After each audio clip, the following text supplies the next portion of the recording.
Hello again. Well, today isn't actually as windy as this flag would make out. We're in a small village with the cool name of Spott, and we're about to head out on a 26-kilometre walk which has some contrasting sights, such as a beautiful grassy glen, an old railway relic, modern day trains, and a cement works. Plus we see many deer and hares, as well as other wildlife along the way. So let me pull up the map and I'll show you the route.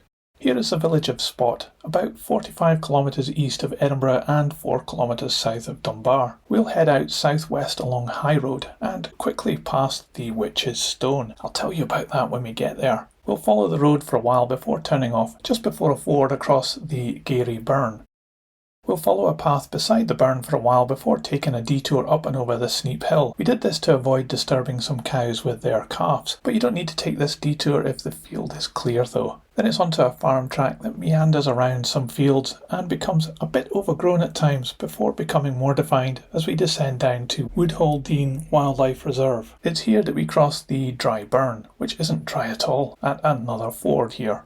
Then it's a very beautiful section through the glen, fording the dry burn regularly, so remember you need waterproof footwear. We did this walk in the summer, so the burn was low, but in winter time you'll probably need wellies here. So, you've been warned. But this part of the walk is definitely the best. We then head right through Thurston Manor Caravan Park. Incidentally, there's a shop and a pub here that is open to the public if you need supplies. We then continue and take a small detour to cross the busy A1 road at an appropriate place before double backing on ourselves to join cycle route NCN 76 for a stretch past the cement works and the quarry. Then it's left to carefully cross the A1 again and head past Little Pinkerton on farm tracks and walking paths around Doon Hill all the way to Spott House. We'll head around the house, down a path at the side of a field and rejoin High Road in Spott to finish our walk. A total of 26 kilometres which took us 7.5 hours to complete, so yeah, good footwear is needed today. By the way, this map is available to download for free from my Facebook page. I'll leave a link to it in the video description. And we're already starting our walk here at Spott Town Hall and heading along High Road through the village and out into the countryside. As we get into our stride, now would be a great time to like this video and subscribe for more. Thanks for doing that, and in a few moments we'll be at the Witch's Stone.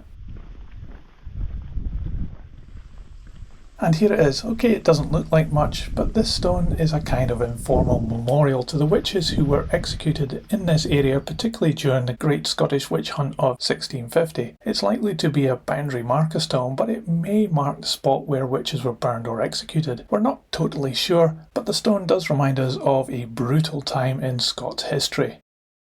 Let's head on now, and for the rest of the walk I'll keep quiet and allow you to enjoy the peace of the Scottish countryside.